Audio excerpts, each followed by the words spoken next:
First, note that in 2002, Honda upgraded the throttle assemblies on all its engines to the direct bracketless throttle assembly. All Honda engines manufactured prior to 2002 can be upgraded.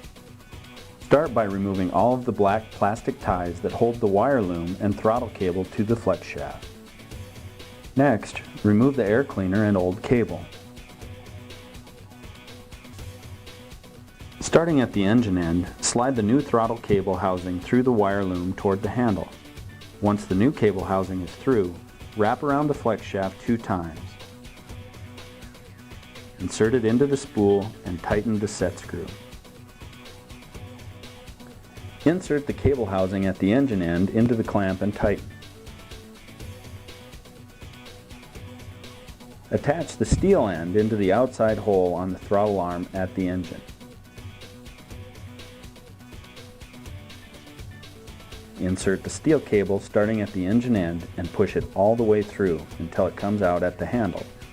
Attach the cable on the plastic throttle lever by wrapping it around the bolt between the washer and the lever. Pull excess slack without moving the throttle arm on the engine. Tighten the nut to secure the cable.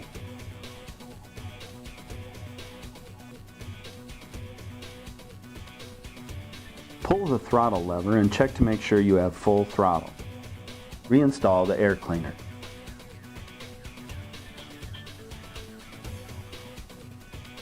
Next, reattach the wire loom to the clutch bracket with a single plastic zip tie.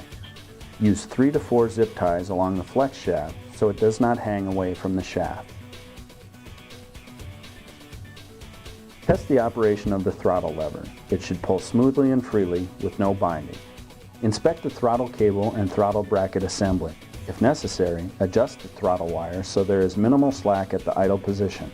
Make sure the clip moves smoothly over the rivet head when the throttle is fully engaged.